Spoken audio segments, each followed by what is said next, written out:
The rain hadn't stopped for hours. It came down in heavy sheets, soaking the city in a blanket of gray. Nam stared blankly at his phone screen, unable to process the words he had just heard. She's gone. Lynn is gone. She died in a strange traffic accident. A taxi collided with her motorbike on an empty stretch of road with no cameras and no witnesses. They said she died instantly, but the look on her face, when Nam finally saw her at the morgue, said otherwise. Her eyes were wide open, mouth slightly ajar, as if she was still trying to say something. The funeral. Lynn's funeral was held under heavy rain, the sky mourning with those left behind. Some people whispered that her coffin shook slightly during the wake. Others said they saw her photo on the altar flicker, just for a second, but enough to make them step back. A black cat darted into the hall, jumped onto the coffin, and let out a blood-curdling yowl before collapsing, dead. Nam didn't believe in superstitions, but that night, he couldn't sleep. The first signs. A week later, the gongs and chants had faded, but something lingered. Every night at exactly 3 a.m., Nam would hear knocking on his apartment door. Slow, deliberate knocks. 3 of them, always 3. When he opened the door, nothing. Just the cold hallway and the hum of the elevator. The bathroom mirror began to fog up on its own, even when no one had used it. And one morning, Nam found a message written in the mist. I miss you. He wiped it away, but the letters came back the next day. The whisper. That night, Nam jolted awake. Someone was breathing next to him. A cold breath brushed against his ear. Then, a whisper, soft, almost loving. I'm cold. Hold me. Nam's blood ran ice cold. The blanket slowly slid off his bed, pulled by invisible hands. A wet imprint began to form beside him, 2 bare feet, soaked as if they had just stepped out of a river. He couldn't move, couldn't scream. He just stared as the temperature in the room dropped. The warning. The final straw came 3 nights later. Nam was awakened by the sound of crying in his living room. A soft, muffled sobbing. He crept out of bed, heart pounding, and followed the sound. There was no one there, but Lynn's old desk chair, the one she used to sit in every night, was spinning slowly on its own. He stepped closer, and that's when he saw it. A wet handprint smeared across the back of the chair, and carved faintly beneath it, almost too faint to read. Don't forget me. Nam backed away. Something told him, this wasn't grief. It was her, and she wasn't ready to leave. A year had passed. The nightmares faded, the whispering stopped, and the mirror no longer fogged up with ghostly messages. Nam believed he had finally moved on. The new beginning. Her name was Mai. Soft-spoken, kind, and patient. Everything Nam needed to pull himself out of the dark. They met at a bookshop, bonded over old horror novels and black coffee. Mai didn't ask much about Lynn. She respected the silence around his past, though she sensed a weight he never talked about. After 2 months of dating, Mai spent her first night at Nam's apartment. That was when everything changed. The first attack. It started with a noise.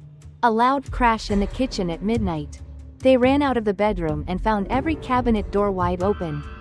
Plates shattered on the floor. A single wine glass stood untouched, on the table where Lynn used to sit. Nam tried to brush it off. Probably a rat, he muttered, but Mai looked at him, pale. Rats don't stack forks in a spiral. On the floor, the cutlery lay twisted into a perfect circle. In the center, a small, wet footprint. Something wants her gone. The next night, Mai stayed again. Around 2:30 a.m., she woke up gasping for breath. Her hands clawed at her neck. Nam flicked on the light and froze. There were red fingerprints around her throat, like someone had tried to strangle her. Mai sobbed, trembling. She was on top of me. A girl, long hair, soaked. I couldn't move. I saw her face. Her eyes were white. Nam's blood turned cold. He didn't tell her that's exactly how Lynn looked in his dreams. The message. The third night, Mai refused to sleep over. But she forgot her phone at Nam's place. When she came to get it the next morning, she found the screen cracked, and a photo in the gallery she hadn't taken. It was blurry, taken from a low angle. In it, Mai was sleeping on Nam's bed. But something, was standing in the corner of the room. Half hidden in shadow. A girl, hair hanging wetly over her face. Mai screamed and ran. Nam, for the first time, accepted the truth. Lin was still here, and she wasn't letting go. The last warning. That night, Nam sat alone. He lit a candle, stared at Lin's photo on the shelf. "Please," he whispered, "I loved you, I still do, but you're gone, let me go." The flame flickered, then, a gust of icy wind snuffed it out. In the darkness, a voice rasped beside him, no longer sweet. No longer Lin. "If I can't have you, no one will." The mirror behind him cracked. The temperature dropped. And in the shards of glass, Nam saw her standing behind him, so close he could feel the cold of her death. Nam stopped sleeping. Every time he closed his eyes, she was there. Not the Lin he loved, no.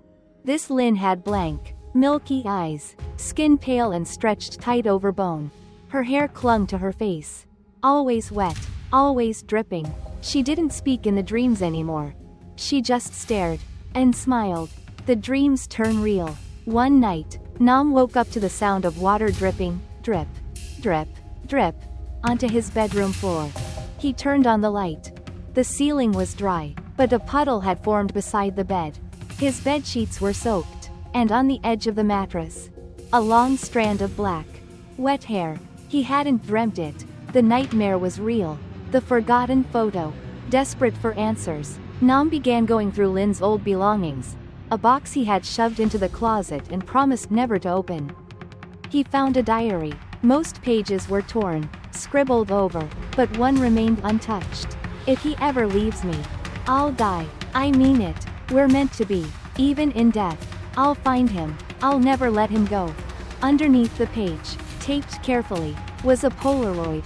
Lin and Nam, smiling, but something was strange. In the corner of the photo, behind them, was a mirror, and in that mirror, Lin wasn't smiling.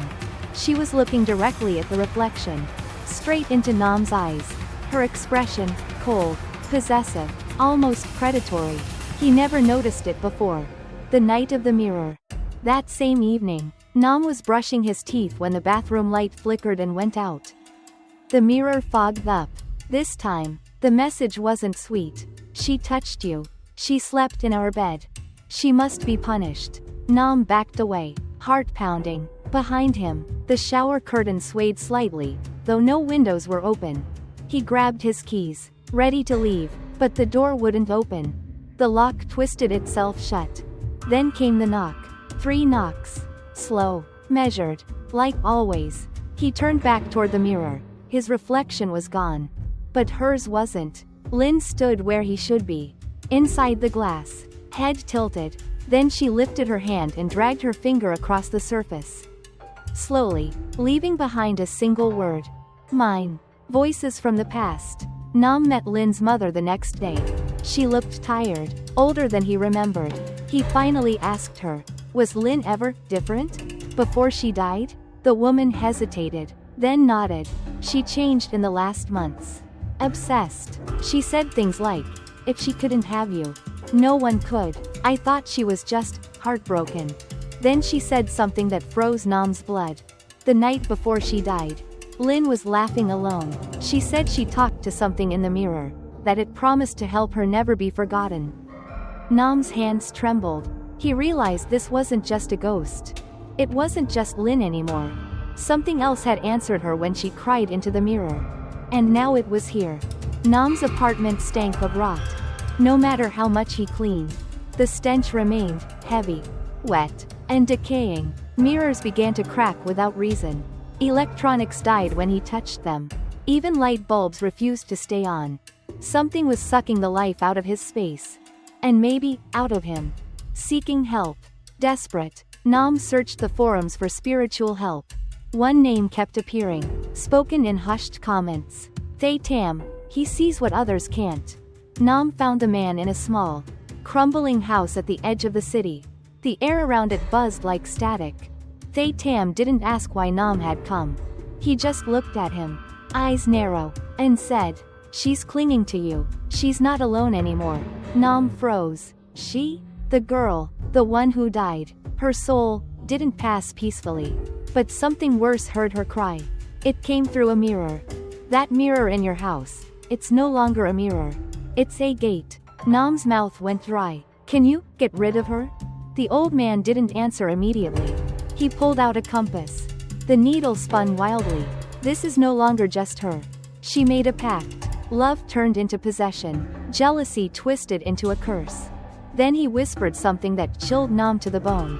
You're not haunted by a ghost. Nam, you're haunted by a promise. The ritual.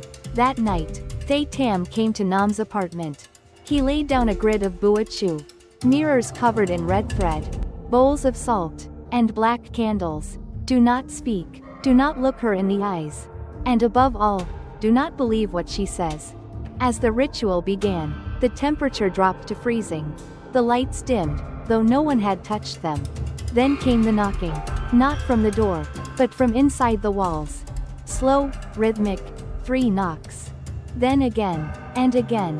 Suddenly, a mirror cracked with a deafening snap. From the shards, a figure crawled out. Lin, or what used to be her. Her limbs were wrong, too long. Her eyes were hollow, glowing faintly, hair matted with blood and water. She dragged herself across the floor, whispering, "Don't send me away, you said you loved me?" Nam trembled, unable to move. She reached out a hand, but the bua batlua, burning her skin. She shrieked, a sound not human. Thay Tam shouted, "She's bound to you by the day she died." What happened that night, Nam? What promise did you break? Nam's eyes widened. He remembered. The night before the accident. The fight. The words he screamed. "I don't want you anymore. I wish you'd disappear." She ran out into the storm. He never saw her alive again. The breaking point. The ghost of Lin screamed louder. Her form twisted, distorted, turning monstrous. Suddenly, all candles died. The salt bowls exploded. One mirror burst open, revealing not Lin, but a second figure. A shadow. No face. Just eyes. Watching. Thay Tam went pale. This is not just her soul. It's something older. Something hungry. It fed on her pain. He grabbed Nam, dragged him out of the apartment. We need to sever the bond at its source. The mirror she died with. The object that heard her last wish. If we don't end it soon, you'll die. And she'll drag you with her. Forever. The road was still the same. Empty. Silent. Forgotten by time. Nam stood at the spot where Lin's motorbike had crashed. No skid marks. No memorial flowers. No sign that anyone had ever cared. But he remembered. The curve in the road. The broken street lamp that never got fixed. The sharp turn where her body was found, eyes open. Blood pooling beneath her like black ink. Thay Tam knelt and placed a burning candle in the center of the curve. He scattered rice and ash. Muttered ancient incantations. Suddenly, the wind stopped. Everything went silent. Even the birds disappeared. Something's buried here, he whispered. Something more than just memory. The hidden object. Using his compass and thread, Thay Tam found a spot, just 2 feet from where Lin's body was discovered. He dug. Soil gave way too easily, like it wanted to be disturbed. Then the shovel hit something solid. A box. Old. Wooden. Bound in rusted nails. And cold, unnaturally cold. Nam opened it. Inside, a piece of broken mirror. Soaked in dry blood. A photo of Nam and Lin, torn in half. A small ceramic figure of a woman. Mouth open in a silent scream. Thay Tam's face darkened. This isn't just grief. This is witchcraft. Forbidden love magic. She didn't die cursing you. Nam. She died trying to bind you. Nam stared at the mirror shard. His own reflection fractured into 1,000 pieces. Behind his face, something moved. The spirit rises. Suddenly, the earth beneath them shuddered. The air thickened, pressing down on their lungs. From the shattered box, smoke rose, thick, black, and reeking of rot. A voice echoed, not just in the air, but inside Nam's head. You said you'd never leave. You lied. From the trees, Lin stepped out, but she was no longer trying to look human. Her neck was twisted from the crash. One arm dangled, broken. Her legs didn't touch the ground.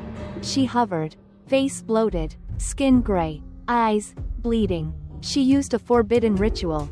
Thay Tam shouted, bound her soul into that mirror. She died with it in her pocket. That was the last thing she saw, and it became her prison. The statue inside the box cracked. And Lin screamed, a sound like glass shattering inside Nam's skull. Burn it, Thay Tam yelled. Now. Nam hesitated. Lin floated closer, whispered, if you burn it, I'll be gone. Forever. You said you loved me.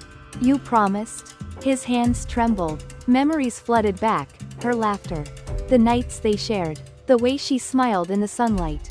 But then he remembered her bruised neck.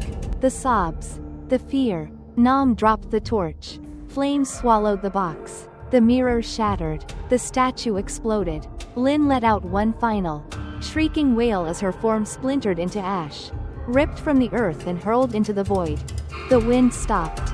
Silence returned. Nam collapsed. But not gone. As Thay Tam helped him up, Nam stared into the ashes. Nothing remained. No mirror. No voice. No shadow.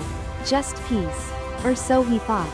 Because later that night, as he entered his apartment, he saw something scratched into the inside of his bathroom mirror, barely visible in the steam. I'll wait, even in the next life. Weeks passed. Nam moved to a new apartment. Different city, different job, different life. The mirrors were normal. No more knocking. No more whispers in the dark. Mai was safe. He hadn't dared to contact her again. Maybe that was for the best.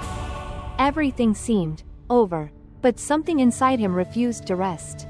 The new beginning. One morning, while walking through the city, Nam bumped into someone. A girl. Long black hair. Warm smile. Bright eyes. She laughed. You okay? Nam froze. Her voice was familiar. Too familiar.